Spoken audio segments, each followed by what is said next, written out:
Ils étaient baby-boomers, ils sont désormais papy-boomers. Les plus de 65 ans sont de plus en plus nombreux dans les Vosges et seront d'ailleurs 116 000 en 2040, soit un tiers de la population. Une tendance que le conseil départemental souhaite anticiper par le biais notamment de son dispositif Ville et Village du Bien Vieillir, qui proposait ce mercredi à Saint-Nabord un forum à destination des aînés. Ces forums vont se décliner sur 6 endroits cette année du territoire, de manière à ce qu'on soit au plus proche du public et qu'on puisse établir des liens, car rien ne remplace le contact humain.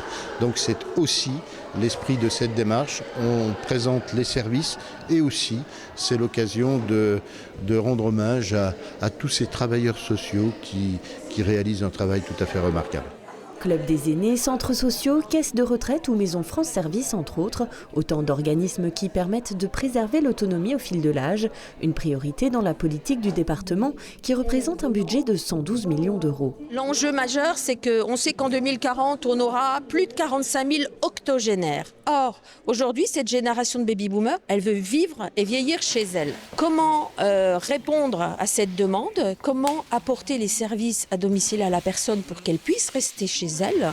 C'est aussi en lui donnant toutes les infos et tous les services qui existent. Sensibilisation et prévention sont donc les maîtres mots de ce programme qui déploie également un bus du bien vieillir, véritable vitrine des possibles en faveur du maintien à domicile. Et là, on a une autre barre qui permet à franchir ce petit rebord de seuil de la douche lorsque la douche italienne n'est pas possible.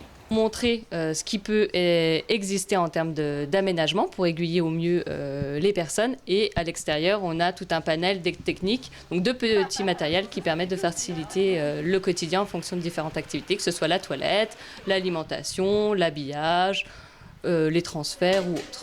Et pour faire face à ces problématiques d'avenir, plusieurs solutions sont envisagées, parmi lesquelles le développement de résidences d'autonomie, le renforcement des services à la personne ou encore de l'habitat inclusif. C'est un logement où les personnes se retrouvent partager des animations, des repas, des moments conviviaux. C'est vraiment sympa.